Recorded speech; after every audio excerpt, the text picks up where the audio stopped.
All right, it looks like we're ready. Haichin, feel free to get going. Okay. Hello, everyone. Thank you for joining us for this month EPSP Connects. The purpose of this series is to bring the community together and help establish connections between people who may not be able to interact with others in a different setting. We are very happy to have you here. I would like to thank all the EPSP Connects team members who help and organize this series. Who reach out to potential speakers or panelists and coordinate with them, and who advertise on social media and make sure that the series information is up to date on the website. Joining me today as co-host is Elad Dente, who will help us with the Q&A session. Elad. Yeah, hello everyone. Please use the chat to post your questions, and at the end of the talk, Aichi and I will monitor them and deliver to the speaker. Okay, our speaker today is Dr. Brandy Carson. Dr. Carson is an assistant professor in the Department of Earth and Atmospheric Sciences at the University of Houston. She received her bachelor degree in hydrogeology from UT Austin and her PhD degree in Earth, Environmental, and Planetary Sciences from Rice University. She's a coastal geomorphologist, and her research focuses on sediment dynamics in fluvial and deltaic environments. Today, Dr. Carson will be talking about sediment delivery and delta construction in proglacial fjord deltas. And I would like to hand it over to our speaker, Dr. Carson. All right. Thank you very much to the EPSP committee for having me today, and thank you all for joining. So today I'm going to talk about, as Haiqing said, sediment delivery and delta construction in proglacial fjords.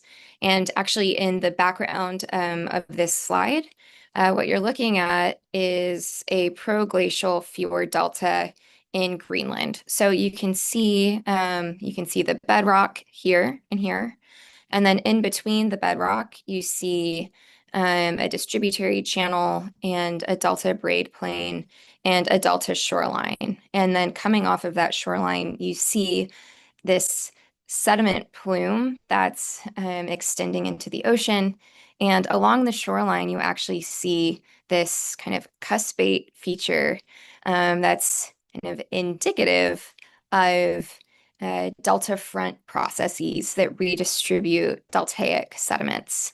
And so, ultimately, in this talk and in my career, I ask, where do sediments and deltas go? And in this talk, we're largely going to focus on the Arctic. But just as a broad overview, in my career, I like to study modern deltas that have high sediment loads because those high sediment loads drive rapid delta dynamics. So I have worked in the Asian continental margin, looking at the Wanghe or the Yellow River Delta in China, which has sediment loads that we've measured to exceed 30 grams per liter with a grain size of about 90 microns. Again, I've worked in Arctic fjords, so today we're going to look at Kangerlussuaq in Greenland, which we've measured suspended sediment concentrations up to 3 grams per liter, but we have much coarser grains than, for instance, the yellow, so with a grain size of 350 microns. And I also work in arid reservoirs where deltas are building into reservoirs, including on the Rio Grande River. So here we're looking at a satellite image of Elephant Butte Reservoir, where again, we have those very high sediment concentrations, up to 40 grams per liter, and a grain size of 300 microns. So the deltas that you're looking at on this slide really span a large range in climate. They're building from very different sediments, but what links them is their sediment concentration and their sediment delivery rates. Now, most of our understanding of deltas, or much of our understanding of deltas, comes from just decades of research on the Mississippi River Delta. And like many deltas globally, the Mississippi is experiencing significant land loss, and that land loss is driven by a reduction in sediment supply, accelerated subsidence from subsurface fluid extraction, the leveeing of rivers, and sea level rise. And over the past 80 years, the Mississippi River has lost roughly 5,000 square kilometers of land. And if that trend were to continue, all the land shown here in red would disappear by 2050. So that's obviously not a good scenario. And I want to highlight, though, that not all delta systems on Earth look like the Mississippi right now. And some places that look quite different include systems in Greenland and some other high latitude systems. And, Greenland has recently received a ton of attention, particularly for its mineral and natural resources. But at the same time, as the Greenland ice sheet retreats, it actually exposes a lot of sediment. And that sediment can be routed by proglacial rivers downstream, where it can ultimately build deltas. And interest has been taken in those sediments because aggregate materials such as sands and gravels, they're the most extracted group of solid materials worldwide. They're used for buildings, they're used for transport infrastructure, concrete, asphalt, glass, electronics, and coastal nourishment. And so as we have an increased sediment supply to coastal Greenland, there have been calls and research saying that, the people of Greenland and Greenland's economy can actually, potentially take advantage of this as a resource, particularly as future navigation routes might open up in response to the loss of sea ice. Oops. So the questions that broadly motivate my research are, what controls the evolution of river deltas and coastal geomorphology? How is stratigraphy developed in modern fluvial deltaic systems? How do humans influence delta building processes? And then I approach these questions through field measurements, through physical models, through forward predictive models. I'm interested in time and space scales that range from seconds to thousands of years and centimeters to tens of thousands of kilometers.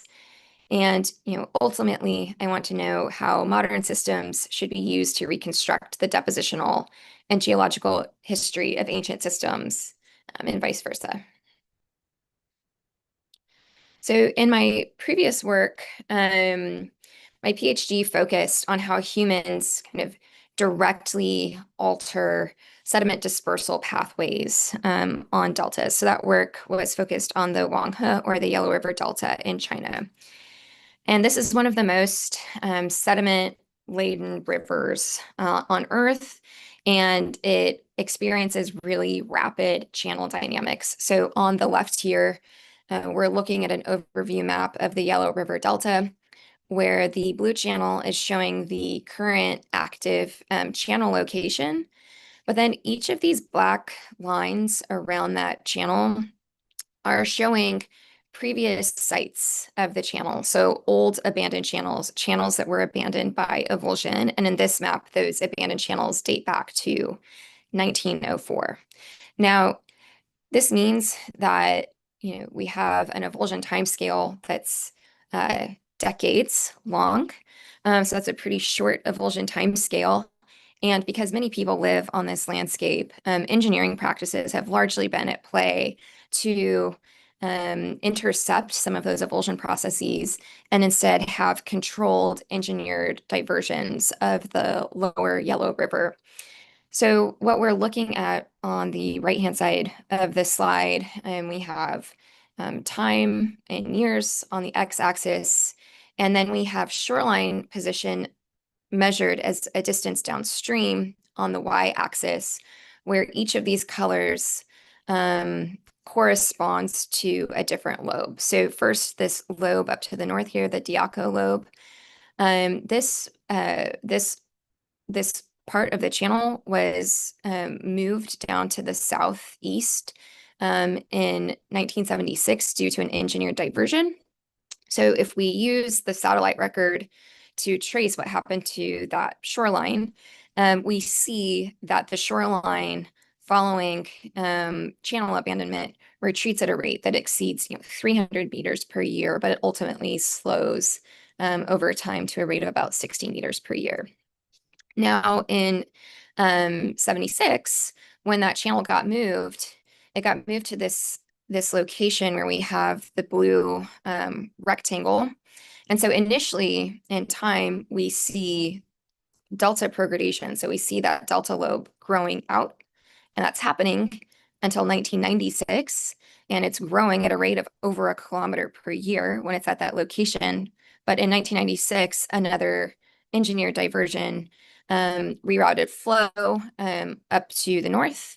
So following that diversion, again, we see these retreat rates of the shoreline, this time exceeding 400 meters per year. And in the new shoreline position starting in 1996, again, so now we're looking at this red rectangle here, we see the growth, we see delta progradation, and then this kind of small natural avulsion occurs between 2006 and 2007 that once again relocates flow just to the north here. And following that small natural avulsion, the shoreline retreats, about 90 meters per year. So, here I'm showing this as an example again of, this is a system, this is a sediment-laden system where humans are very directly altering dispersal pathways through engineering. But, humans can also indirectly alter sediment dispersal pathways. And here's where we're really going to start focusing on these high latitude systems. So on the left here, we have a figure from the IPCC where we have observed warming in degrees C. And we have the contribution of total human influence as well, where the emission of greenhouse gases is primarily responsible for changes in atmospheric warming. Now, on the right-hand side, what we have is a model by Savitsky and colleagues where we have surface temperature on the x-axis, and then we have predicted sediment load for a high-latitude river. So this is the Colville River. And what we see is that for an increase in surface temperature, we see a non-linear increase predicted for the sediment load. And for the Colville specifically, for every 2-degree increase in sediment load, we see a 30% increase in sediment load. So here, we have this example of humans inadvertently modifying climate and then inadvertently modifying sediment loads. And, that's not just theoretical. So we see evidence for those increased sediment loads for some high latitude systems, particularly in Greenland. And one way that we've been able to observe the impacts of those increased sediment loads is to look at remote sensing data, specifically satellite data. So here I'm highlighting figures from Ben Dixon et al. 2017, where Ben Dixon and colleagues traced shoreline positions over time, both from aerial photos and from the satellite record. So here on the right, or sorry, on the left, you see a fjord delta in the 1940s and a fjord delta in the 2000s. And we can see that there's been, the shoreline from the 40s is traced here. And we see that there's been an extensive growth of the delta shoreline in B here. And so these co-authors looked at shoreline position in both deltas that are kind of growing within these fjord systems. So these are called fjord head deltas. And they also looked at deltas in Greenland that are exposed to the open ocean, and they traced those shorelines. And what they did was they partitioned their data into kind of the pre-satellite record, so 1940s to 1980s. And when they did this, they plotted deltas that are growing in fjords as boxes and deltas that are exposed to open water in circles. And then if a delta was prograding, they colored that blue, and if it's eroding, they colored it kind of this reddish orange color. And so if we look at that scheme from the 1940s to 1980s and compare it to what they observe 1980s to the 2010s, we see that there's this significant trend of more deltas that are prograding compared to the past. And we see that that's really highlighted by the boxes. So those are our restricted deltas, or those deltas that are growing in fjords. And the sediment that is coming into these fjords, it's not a small amount of sediment. It's hundreds of millions of tons of sediment per year that's delivered to the Greenland coastline, which is about 8% of total sediment delivered to oceans globally. And this sediment is also, this is coarse angular sediment. So this is kind of coarse, sandy sediments. And it's those sediments in particular that have been catching people's attention for Greenland's economic resources. And some work by Ben Dixon et al. In 2019, thinking about these growing deltas, considered that, okay, we have these growing deltas, we have this growing body of sand that's contained along Greenland's coastlines. And at the same time, we have an increasing global demand for sand that's driven by infrastructure development and urbanization. And so one thing that she showed is that if we look at the 21st century, here in this figure of panel A, we have this increasing sand demand in billions of tons per year shown by the black line. But we have a plateauing sand availability shown in this gray line. So as the demand for sand increases and the availability is decreased, this yields an increase in the predicted price of sand in US dollars. So here in panel B, we have our demand for sand in billions of tons compared to the predicted price of sand in US dollars. So we see that increase. So then one thing that Ben Dixon et al. Did was say, okay, so we've got these deltas. We can use satellite data, especially to think about suspended sediment concentrations. And if we assume that 15% of the sediment that we see in satellite is associated with bedload sediment transport, we can then kind of make a prediction about what the Greenland gross domestic product percent might look like over time if Greenland were to actually turn around and use this sand as a resource. But one thing I really want to highlight here is, that deltaic bedload retention piece is a really major uncertainty when we're assessing Greenland sand resources, especially when we're using remote sensing data. And so in this talk, I'm going to kind of focus in on a particular system. So this is Kangerlussuaq in Southwest Greenland. And we're going to kind of really try to dial in one system where those coarse sediments are going and how much of them are retained in the delta system and in shallow waters. So here we're looking at a satellite image that is different than the one that I showed you in the title slide, but it's similar. So we're looking at an image in the summer where we don't have, much ice or snow cover over the landscape. We see the Greenland ice sheet and we see the glaciers that flank the Greenland ice sheet. We ultimately have this kind of source to sink system shown in this picture where the ice sheets and glaciers are sourcing our sediments and meltwaters, and those get routed downstream by proglacial rivers where they may be temporarily stored in the proglacial fluvial or deltaic system. So we have a delta S term here for storage. And then some fraction of the sediment that makes it to the delta may be routed out to deeper water into the fjords. So we have some potential export from the subaerial delta to the subaqueous delta. And a lot of the focus of my talk today is going to be focused on that exactly. So what is that export? What is that kind of Q out value for these systems? Okay, so right, we just looked at a satellite image and we just said that, you know, we have meltwater and sediment that's an input from the Greenland ice sheet. It gets routed through distributary channels.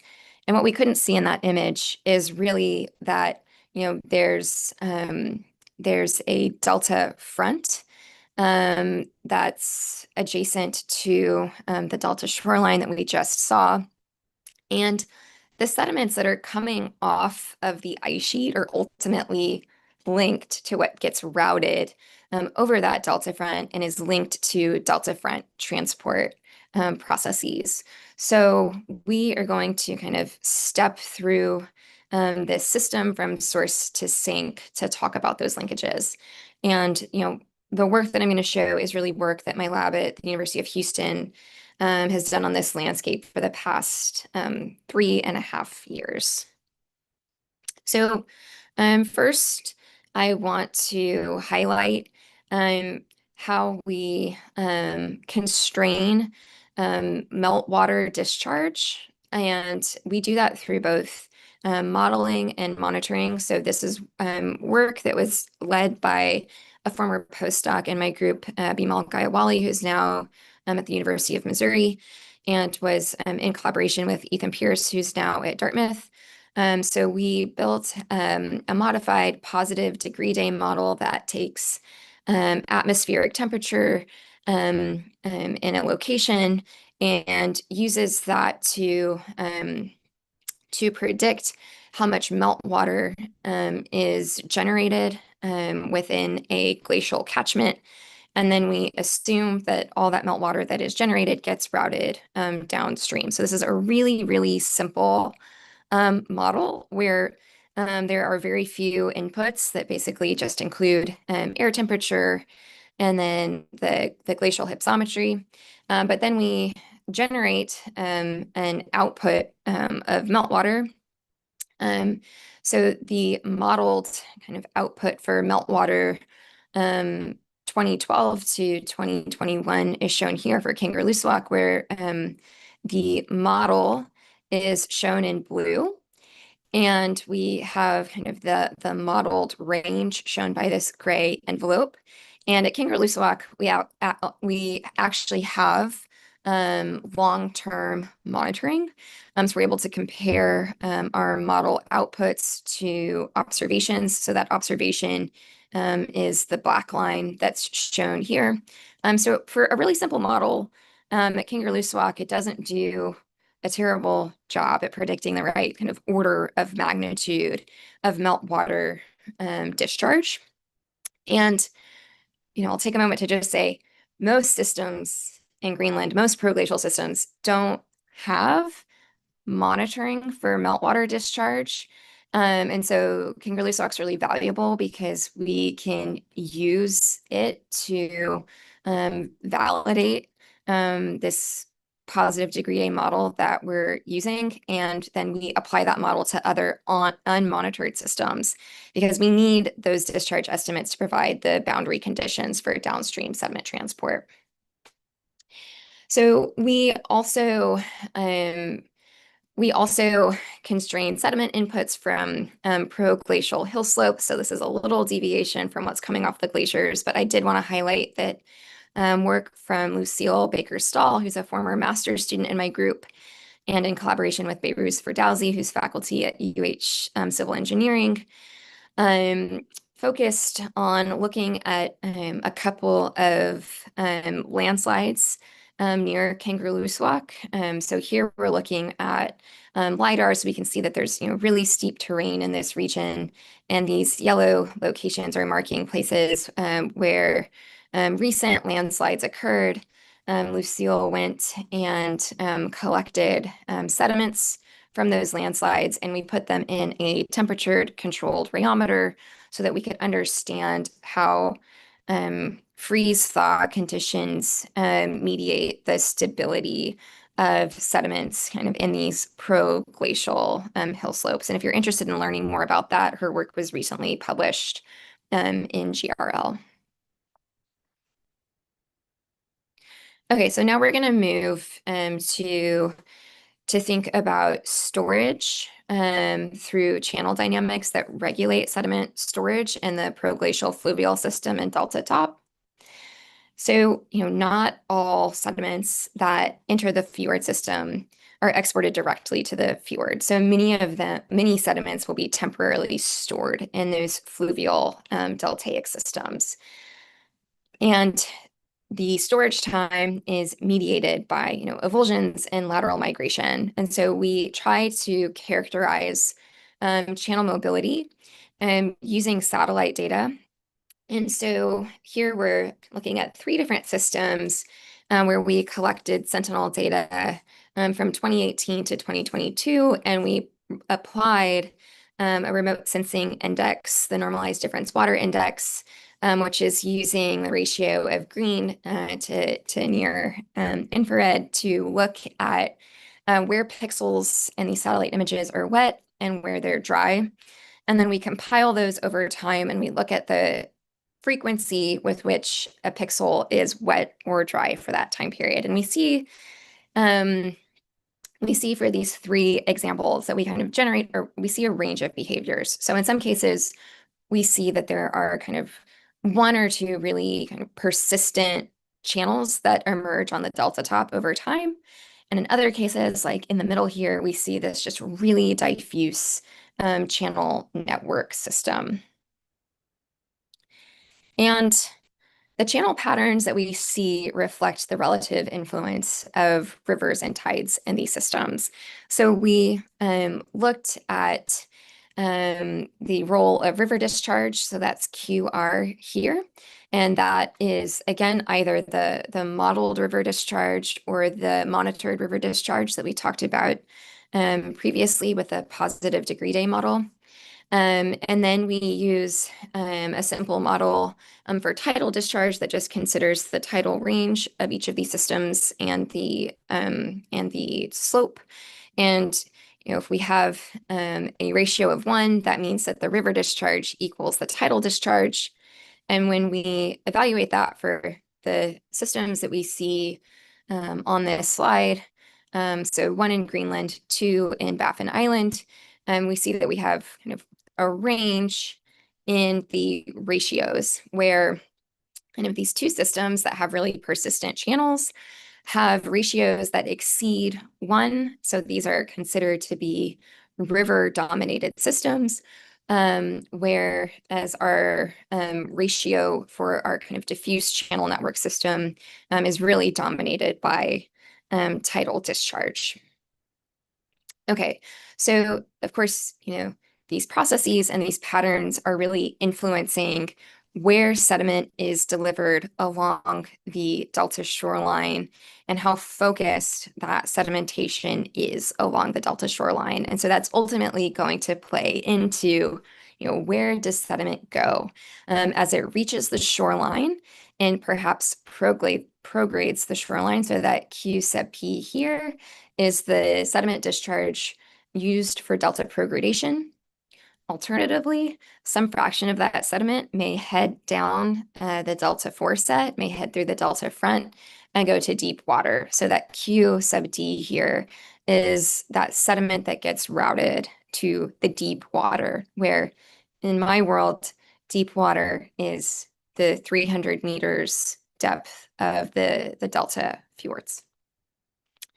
Okay, so we know from other fjord systems that fjord deltas can very efficiently route sediment offshore, and they often do this via turbidity currents. So here I'm highlighting an example from Hizet et al. 2016. This is the Squamish River Delta. So this is probably one of the best studied fjord delta fronts on Earth right now. So here we see the Squamish Delta shoreline, and then just off the shoreline, we see multi-beam bathymetry data that highlights that the delta front is very channelized and it's very gullied, and we see lots of evidence of channelized sediment transport on the delta front. So much of the sediment transport that's happening is through turbidity currents.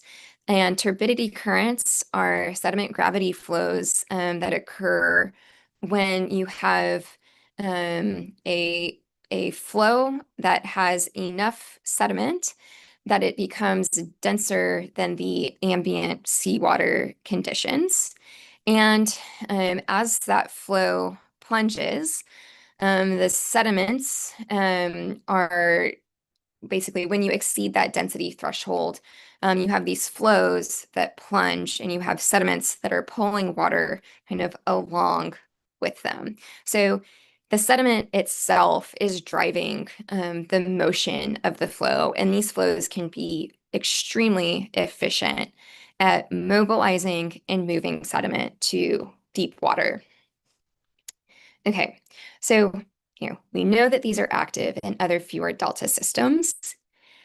And we're going to return to this system of Kangerlussuaq to say, the observations that we have here so far is that we have prograding fjord deltas. And I'll just go ahead and highlight, one thing that's a bit different than the BC deltas, the British Columbia deltas like the Squamish, is the deltas in Greenland are prograding. And we know how fast they're prograding thanks to satellite data. So here I'm highlighting Kangerlussuaq, which is prograding over 4,000 square meters per year. And if we see that turbidity currents are so active in other fjord delta systems, we would expect that they're probably active here too. And we do see some evidence for that. And some really early evidence that we had for that was obtained by Irina Overeem in 2010 and 2011. She had a game camera that was pointed at the shoreline of the delta at Kangerlussuaq. And so, she was really aiming to watch the plume that was coming off of this delta. But when she went and actually looked at the images, she saw that there was kind of this catastrophic event that happened September 1st, 2011, where a piece of the shoreline kind of just goes missing very suddenly. And if we look at that piece of shoreline that's missing, it's about 5,000 square meters. So it's large. And if we take that picture and then we orthorectify it and we make some assumptions about the depth of sediment that had to go missing to generate a delta front failure here, we estimate that the total missing sediment volume is somewhere between 270 to 550 cubic meters of sediment. And just to put that into perspective, that's kind of 11 to 22% of the total sediment load that was delivered to the Kangerlussuaq Delta that year. So that's a significant amount of sediment. So we have, what we know to be a prograding delta system, but then superimposed on that, we have kind of these intermittent catastrophic failures, or at least we have evidence for those. And so for my postdoc work, I decided I wanted to learn more about those processes that were actually going on the delta front. And so we decided to do some field surveys of the subaqueous delta front. And we did that through a multi-beam echo sounder survey. So we did bathymetry that gave us channel morphology. We did ADCP surveys to look at flow structure and velocity. And we did water and sediment sampling to look at suspended sediment concentrations and grain size. And kind of all the material that you're going to see from here on out is work that I've done in collaboration with Irina Overeem at CU, Tian Dong at UT RGV, Catherine Anardi, Ethan Pierce, Lucille Baker-Stahl, Hongbo Ma, and Kennedy Potter. Okay, so here's our vessel. We have our instruments that are strapped to it, and we went to Greenland and we went to the Delta Front.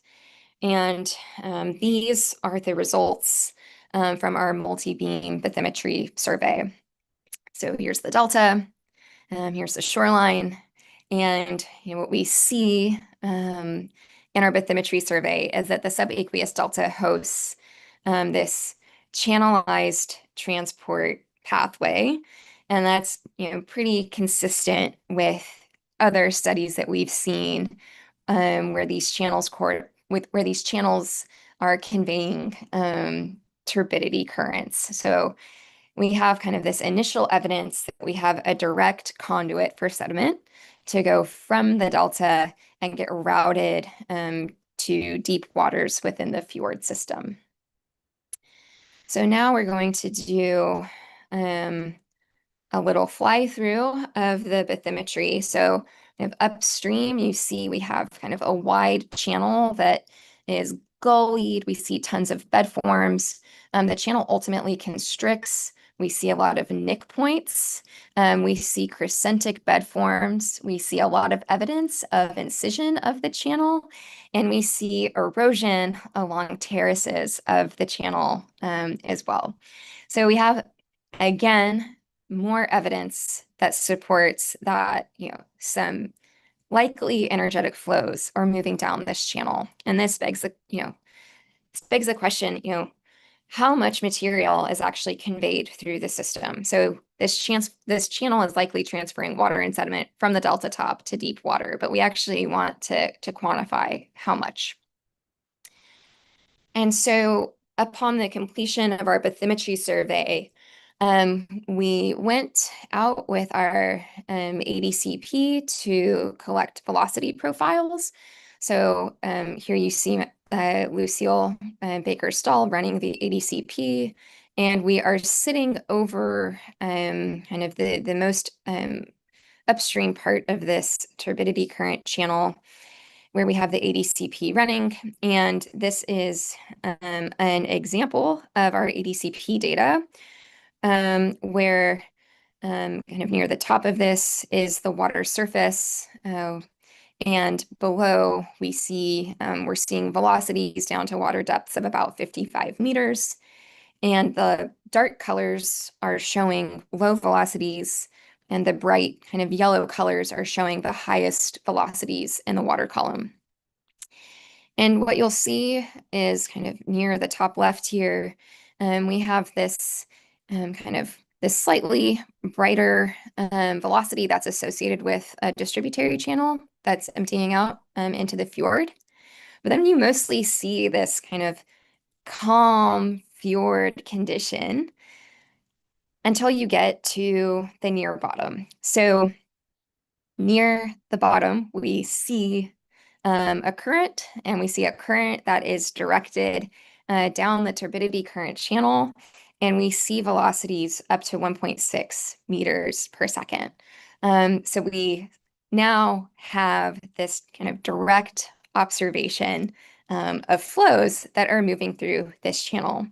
And for the survey that I'm showing here, this survey was collected during conditions where we had a peak river discharge, and it occurred also during a rising tide.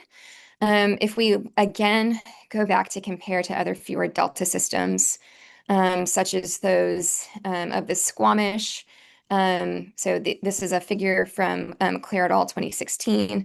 They show too that they have turbidity currents that seem to be really primed by high fluvial discharge, though they do note that often most of their turbidity currents are occurring during falling tide conditions. So, we have these ADCP measurements, but we're making them only when we're out and on the boat and measuring, which means that most of the time we don't have information about the currents that are moving through that system. So we're incentivized to learn more. So the first thing that we want to do is understand the flow regime. And so we're going to characterize the flow regime using the densimetric Froude number. So we can do this using water velocity measured by the ADCP. We can look at flow depth measured by the ADCP. We have the measured volumetric suspended sediment concentration, and we know our specific submerged gravity. And when we calculate the densimetric Froude number, we get a value of 6.3, which is supercritical, which means that we can generate supercritical bed forms, such as potentially antidunes or cyclic steps. And sure enough, when we look to other fjord delta systems, we see that there are supercritical bed forms. So here again, we're looking at the Squamish. This is data from John Hughes Clark from 2016, where at the top of the slide, we have the Squamish shoreline. And we're looking at repeat multi-beam bathymetry data. It's near daily surveys that they were able to obtain.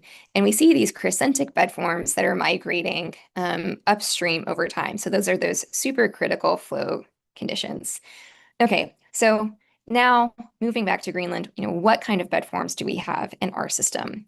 So here we're zoomed into the upper part of the multi-beam survey.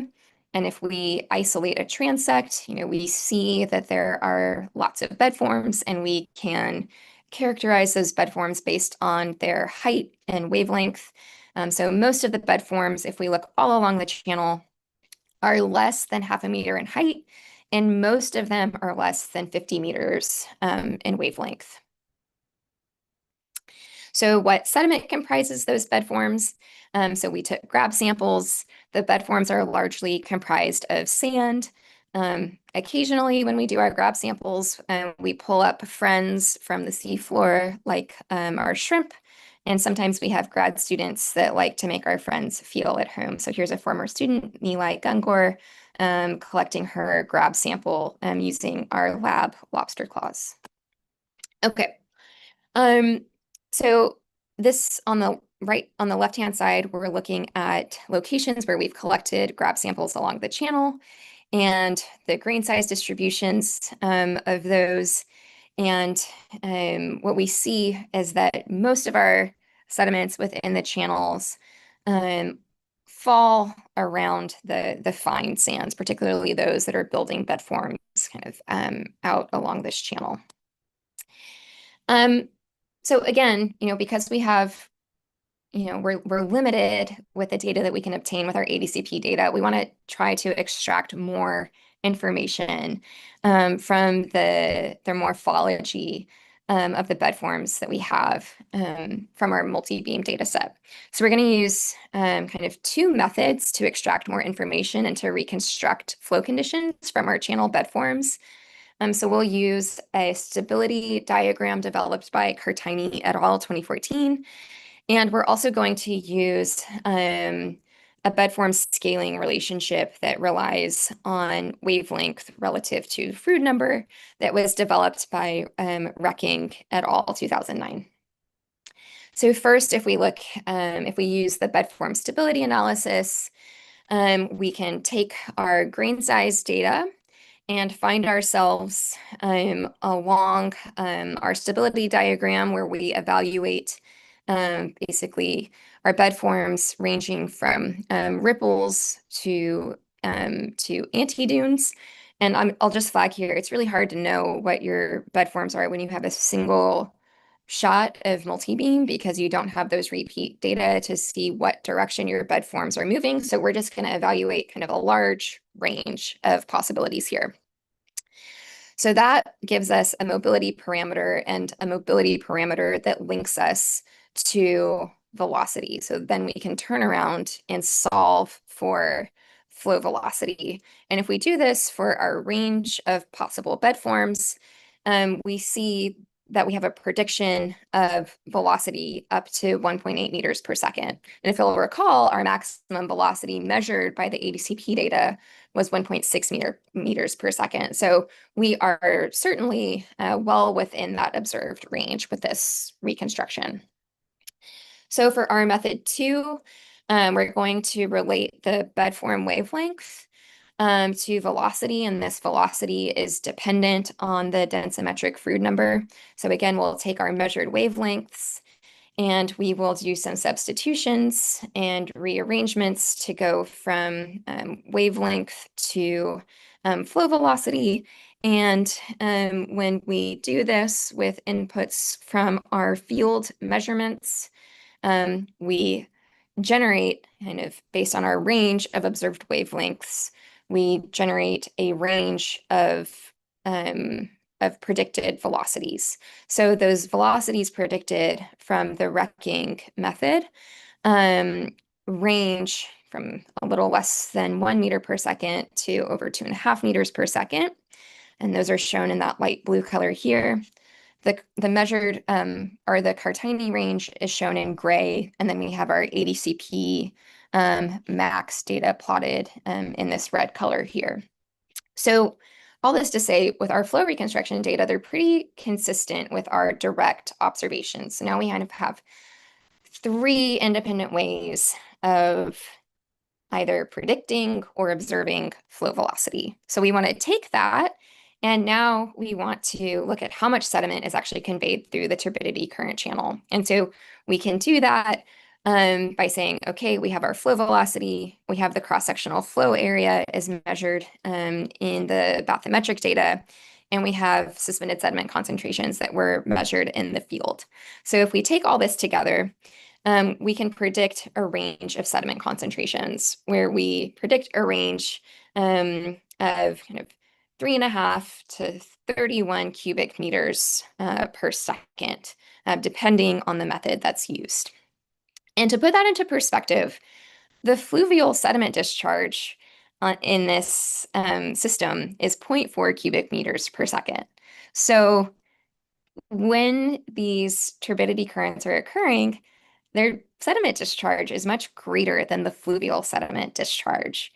And so it's important to note that, these flows are intermittent. These turbidity currents are intermittent. This is still a prograding delta, and therefore we still have to partition sediment to the shoreline. We can't route more offshore than is being retained by the shoreline.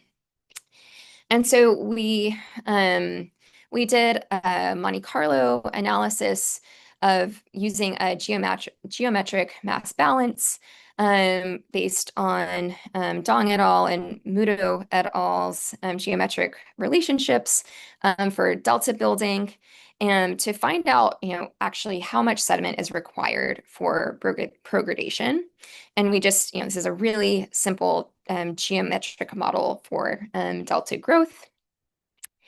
And when we use our observations, it's important to note that, the geometry of this delta is kind of interesting. So for much of the delta, we have a very shallow delta top, and we have a rollover depth at about 3 meters below sea level, which then extends to a very steep delta front. So when we're viewing progradation and satellite images, when we're looking at that QP value, that's really happening in pretty shallow water. So not a ton of not a ton of volume to fill. And sediment that makes it onto the steep delta front is very likely to get transported downstream. And so when we run these geometric-based simulations, we predict that we have, we only need to retain about 10% of the sediment at the shoreline to retain the rates of shoreline progradation that are observed. And we can route about 90% of the sediment offshore. And that sediment that gets routed offshore, kind of those partitioning numbers, we compared those to field numerical models and experimental studies. And kind of the most similar partitioning that we see is actually in an experiment that was run by Kim et al. In 2013, where they ran an experiment building a shallow delta across a shelf, but then allowed it to experience a shelf slope break. So the experiment began to experience kind of deep water conditions. And when those deep water conditions were reached through progradation, they noted that channels become really fixed in their transport pathways, lateral migration and avulsion are suppressed, and most sediment gets bypassed to deep water at that point. So if we actually revisit some of our earlier satellite-derived data of the wetted frequency, so where are channels located on the Kangerlussuaq Delta, I'll remind you that we saw a very persistent channel emerge. So here, these blue pixels are showing where you have persistently wetted pixels. Red is showing where things are more regularly dry or always dry pixels. So you can see this blue is highlighting a persistent channel. And just downstream of that persistent channel, we have the location where we had that delta lip failure that occurred in 2011. And then just downstream of that, we have the onset of our turbidity current channel. So our satellite observations reveal that we do have this kind of persistent position of a topset channel that is aligned with the turbidity current channel. And so to pull it all together, we know QN in this system. We know the sediment that's coming in based on measurements. We know the sediment that's required to prograde the delta based on satellite observations. And in this study, what we're contributing is the volume of sediment that's likely to be transported away from the delta top into deep water, which again is, we think, up to 90% of the total sediment load. And so this is suggesting that bypass is a dominant and potentially climate-sensitive component of proglacial sediment routing. So ice sheet mass loss is coupled to deep fjord sedimentation in the system. Most sediment enters the long-term marine sediment archive if it's being routed to the deep fjord. And by long-term, I mean thousands of years. We see that only a minor fraction of sediment is retained within the shallow delta deposit. And that sediment bypass and the processes that control that may be climate-sensitive processes with their response to meltwater discharge. So to bring it back to kind of the broader scheme of why we might care societally about these problems, as interest grows in Arctic aggregate resources, we see that to actually understand these systems in Greenland, we have to do more than just look at satellite observations that capture shoreline growth. What we actually need to look at is a true volume assessment for each of these systems so that we can capture the processes that are occurring on the delta fronts so that we actually have good values for our sediment availability. And so in summary, in this talk, we showed that climate forcing and sediment production is a result of the retreat of the Greenland ice sheet. We have a coupled routing system where sediment routing is linked to the upstream and into fjord basins. Delta front processes via turbidity currents efficiently route sediment beyond the delta front. We see that only a minor fraction of the total sediment input is required for observed shoreline progradation. And for broader implications, we see that surface area change alone may overestimate accessible sediment storage and aggregate resource potential. So thank you very much for listening, and I'm happy to now take questions. Okay, thank you, Dr. Carson, for an insightful presentation. We will now start the Q&A session, and if you have any questions, please post your questions in the chat.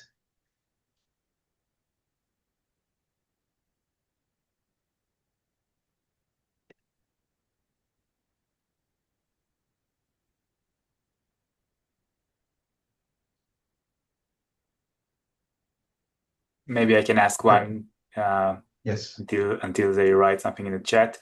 Thanks, Brandy. It was a great talk. You mentioned you measured stream mobility on the delta, right? Did you have you like do you have some estimation to what account this mobility can erode the delta and increase the sediment flux to the ocean, like just from the river mobility or stream mobility on the delta itself? Yeah, that's a great question. So we are working to quantify the lateral migration rates for each of these systems, which frankly can be really tricky in these kind of braided delta tops. Mhm. And on top of that, in the satellite record, we're kind of limited to both ice-free conditions, and if we want to understand where dominant channels are, we also need somewhat low discharge conditions. And so certainly I know kind of one limitation of that method is just the amount of data that we're able to obtain, but we are working on it, and we are working on many metrics to quantify mobility, including things like the EBI, so that's an entropy rating index, and other metrics. Yeah. Okay, we have Thanks. a question from Tim Gorge. Thanks for a super interesting talk. I'm curious how much the Kangaloo's Oak Delta is ice covered throughout the year, and if this impacts the dynamics of the subaerial channels and sediment delivery to the subaqueous channel. Or does this sediment load from the Greenland ice sheet just swamp the signal? So the system is covered about 8 months out of the year by ice.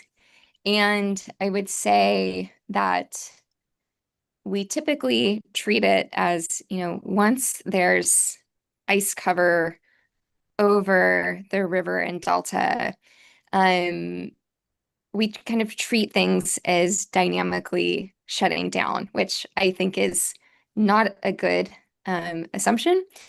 I think that, as others have identified, periods of kind of ice breakup over the system are probably particularly dynamic times. There might also be time periods where you have some liquid water flowing under the ice, but through the delta channels. And I've kind of wondered about the impacts of that in terms of these sometimes persistent channels that we see on the delta top.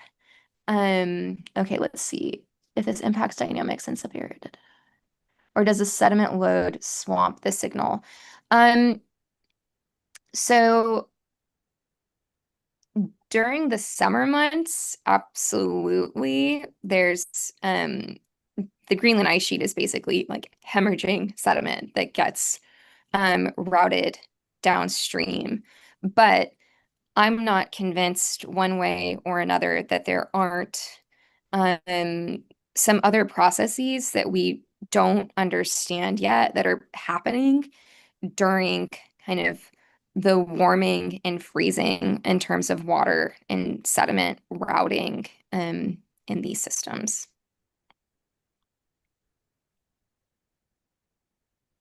Thanks. We have a question from Eric Barefoot.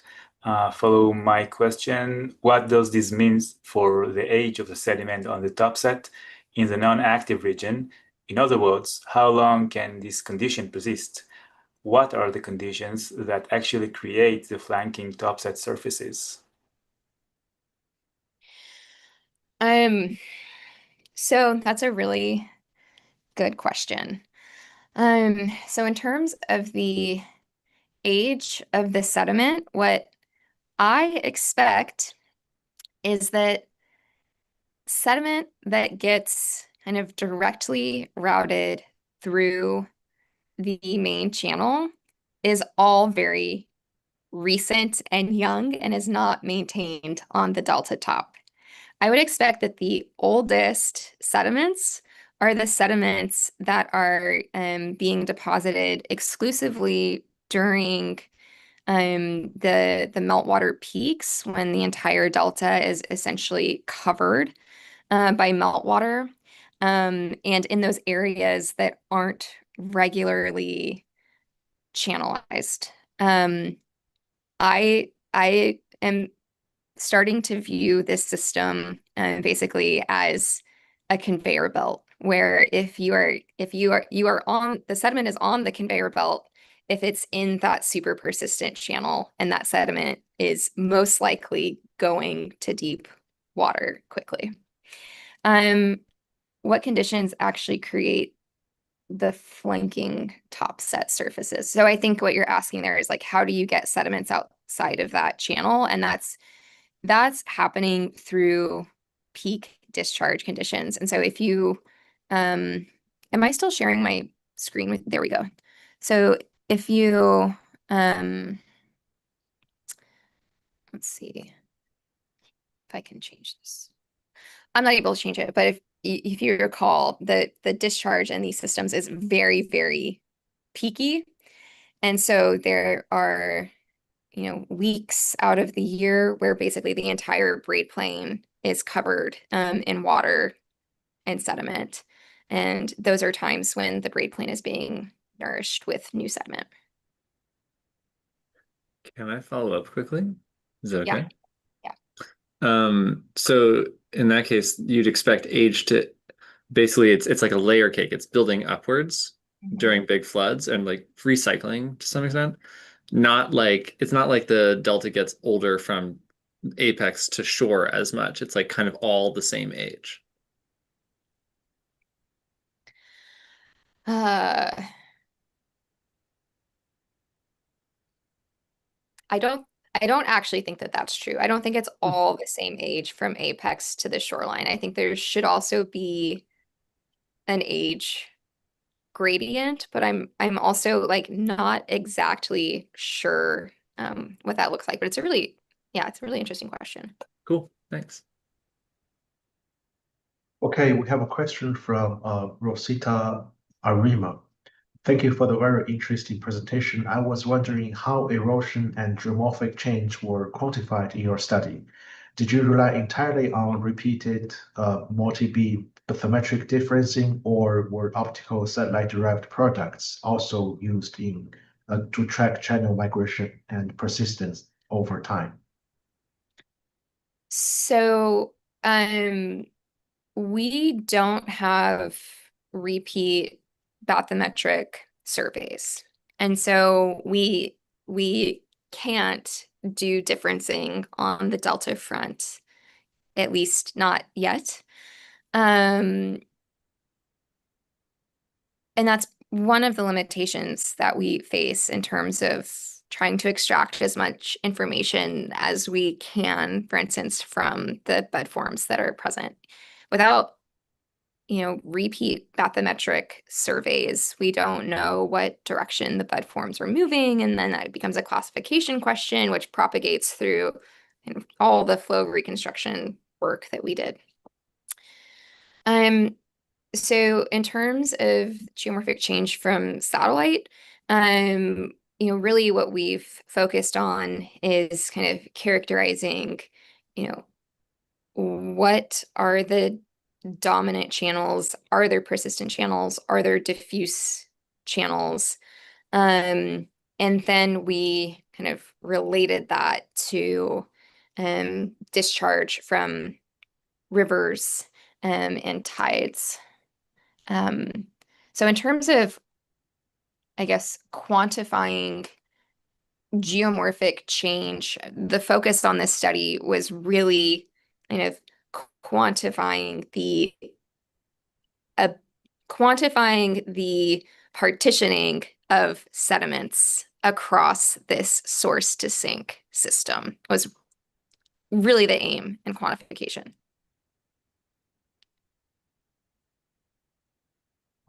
I have a question.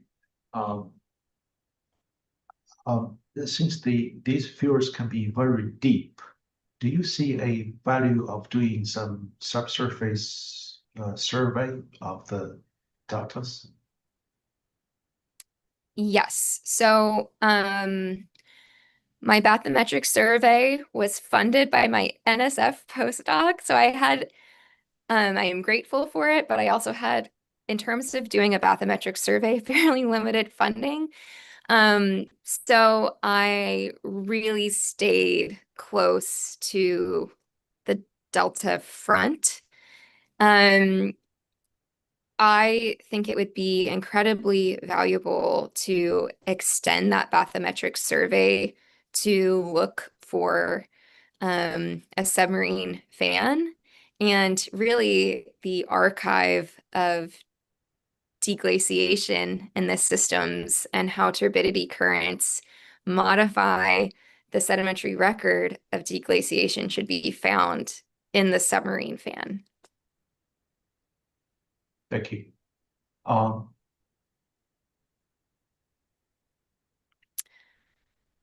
You take another one? From Colin Marvin, if you had an infinite budget and time, would you want to spend it at this site or expand to other locations across the region or elsewhere? If I had an infinite budget, I would extend regionally. So I would obtain many more bathymetric surveys across similar fjord systems. And I would have an incredible number of moorings that contained ADCPs and instruments for optical backscatter. And I don't know, maybe I would throw some fiber optic cables out to try to gain some information about submarine flows that way. Basically, I would, along with getting a better handle of what delta fronts look like in deglaciating systems, I would focus on building out my time series data because I think we aren't going to be able to assign process and we won't be able to predict when these flows occurs or the frequency of these flows until we have better time series data. And all that to say, like, that does exist in a few fjord deltas in British Columbia. But I think the mechanics are going to be a little bit different just because, well, because the delta fronts that we're looking at in Greenland are constantly moving. We have an upstream moving boundary condition as the delta progrades. And I think it would be valuable to see how comparable are these fjord deltas to the really well studied BC systems.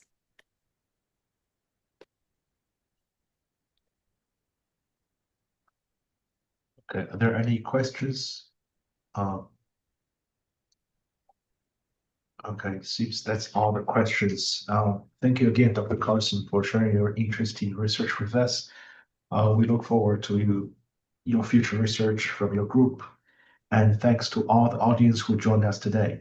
Elad will announce the talk for the next month. Yeah, thanks everyone. See you next month. We will be hosting Muriel Bruckner from Louisiana State University. She will talk on another or more aspects of river and delta dynamics. Please join us on June 17th. More data will be shared via mailing list, Gilbert Club, and so on, and the social media. So keep an eye on the ads. See you all.